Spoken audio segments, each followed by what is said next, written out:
Michael Murray with Benzinga, joined here once again by Anne-Marie Band, the CEO of thetradingbook.com. Anne-Marie, always great to see you. Welcome back. How are you doing? I'm doing well, watching this market do its thing, but excited to be here talking to you about the markets. Same here, as always, especially busy during earnings season right now with everything else going on. Rebranding, of course, is what we're doing right now in the State of the Market show, making this an ETF-focused show every week with everything going on in the inflows and outflows in the ETF market. We wanted to be able to bring you a special segment every week where Anne-Marie can delve into the market insights, give us her knowledge about the ETF market specifically, and of course, give us the download on the market headlines as a whole every day as well when we come in and do this weekly show. So, Anne-Marie, as always, let's go ahead and start there in the new specially themed ETF State of the Markets interview. Let's talk about the trading headlines as a whole, recent inflows in the ETF space, sentiment readings, and what we can get from there. Talk about trader and investor participation. So, what do you see in the markets for us right now? Let's start with a general overview. So we had a very big week ahead this week. We've got 42% of the S&P reporting solid earnings. Now into the close today, which is Tuesday, we're doing a fair bit of selling, and this is before the earnings of the big guns that come in Tuesday, Wednesday, Thursday, and that's going to be Google, Amazon, Microsoft, Meta. And outside of those, everyone's been doing fairly well. I put up a chart there so you can see all the green for the big companies that have reported. Analysts have done a good job bringing down estimates so that earnings continue to beat. But the broad market isn't really agreeing with that. And so they're sort of selling off even as these earnings come in line. And so on top of that, we've got traders looking ahead for this week, particularly to the end of the week, with the CPI, where that's really going to matter. So there is a catalyst on the horizon in the charts right now. Traders are really looking to break out of the tight range that we've been in, but this tight range is really bound by the lack of a catalyst. And so the end of this week, we'll have GDP, we'll have an employment cost index, core PCE, CPI, all of those inflation-based numbers. And then next week, we're going to have all the manufacturing numbers, U.S. productivity. The Fed is going to be saying something. The Fed Powell has got a conference on May 3rd, and then we've got the employment report. So nobody's going to go in heavy right now. They're still going to sit sideways and not step in front of this. So we have to think about what we're looking at in the broad scope and then say, all right, what could happen during these spaces? And then how can we commit? So it's very news heavy.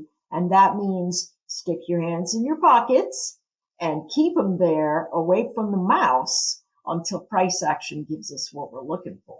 Absolutely. And while the traders are waiting and we've got our hands in our pockets, what indicators are you seeing within the VIX and sentiment? The AAII sentiment reading, it's showing sentiment is somewhat neutral. A lot of traders accepting that they're unsure with what's ahead, which obviously is not very common. And of course, not many traders want to live with that kind of sentiment, but that's where we're at. What are you seeing from there?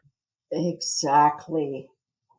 Most of us are very uncomfortable with not knowing. We just want to know. And so even if we don't want to know, even if we are in a space of not knowing, we are going to fill in the blanks with whatever it is that we think we need to have there. So right now, we're fairly neutral in the broad scheme of things, but that is very likely to shift. And so what we notice is that even though the VIX is telling us, listen, nobody is buying insurance, because that's really what the VIX is, insurance. And so far, as nobody's buying it, the market is really not cratering. Now today it's having a little bit of a tough time, but traders are still not buying protection. And so What we want to see is a close again, a close above 30. As long as we don't close above 30, buying the VIX when it sits down here in these lower levels is really paying insurance for something that nobody thinks it's going to happen. So you just don't chase it. So the newest volatility kid on the block I want to tell you guys about is a 1-day VIX. And so what a VIX normally is a 30-day implied volatility. It tells us how worried people are about what price action is doing. And in that space, it says, hey, if nobody's buying it 30 days out, we don't have anything to worry about. But we notice these wild swings in the market. And so the CBOE, that's the Chicago Board of Options Exchange, they came together and they said, hey, we're going to put together a VIX 1-day, and it's going to track put buying and put selling in the market during the course of the day. Now, as soon as it came out, it started rising, which I think is very, very interesting. But every day it resets. And so that's something to have a look at. That's VIX1D. And you can take a peek at that and see how it moves from day to day. At the end of the day, there's been a pervasive dip being bought every time over and over and over again. So what we want to see tonight as the markets go into closing, are they going to buy this bounce off of the fade, or are we going to see markets continue to fall? So this is a very interesting spot. Absolutely. Now, we talked about how we're rebranding, right, to an ETF focused State of the Markets weekly interview. We want to talk about the ETF inflows that we've seen growing right now. So let's go ahead and dive into that. What do you have for us on the ETF inflow side? So very interestingly, a lot of retail traders, a vast majority of them, and this is reported by places like TD Ameritrade, Thinkorswim, Schwab, all kinds of trading platforms. Their retail traders are really spending less money buying individual names and spending more money buying ETFs. And the inflows from ETFs have really started to rise. So that's what I wanted to do. Now, I have a special group of ETFs for those of us who are looking for some measure of adventure in the market. And those are triple leveraged ETFs. Now, here's the thing about leveraged ETFs. You shouldn't hold them for a long term because they get rebalanced, and they get rebalanced against our favor, of course, because the big guys have to make the most cash and we have to do whatever it is that they're telling us. So what we want to do with a leveraged ETF is make the trade intraday. When it comes into your target, you can look at it and say, all right, it's setting my parameters. I'm going to go ahead and trade it. So that's really what we want to do. And because we're in a very choppy market, if we're going long, we want to go from support to resistance and get out of the trade. We're not looking for home runs right now. We're looking for a dribble up through the gap between first and second. Or if we're really lucky, it goes by the second baseman and, we get ourselves on second base. Okay. So we're just looking at a huge baseball fan, incidentally, if you haven't guessed. So, that's really what we're looking for. No home runs right this minute, not the time for it. So that's what I really want to share with you. I want to share with you two of the biggest ones that get traded. So they're going to be very liquid. And I'm going to show you what the short triple leverage looks like and also the long triple leverage so you can begin to look at these. So the first one is by direction, and it is the SPXL. All right, so we are looking at SPXL. It's from direction. and it is the 3x leveraged long. SPX has got a fairly good bit of volume, so we'll have liquidity in and out. And the current moving averages are a little flat, and that tells us that people are buying the dips and selling resistance. And so either side makes a good trade. It's sort of in a great big wide channel. So what the trade will be is selling the regions of the zones in terms of being at the baseline or being at resistance. And so the closest one I think we have in terms of a short would be selling somewhere around 73, 75 with a first target at around 71 and the stop near 74. So your stop's going to be pretty tight. You want to be very careful with that. Losing 71 means that 68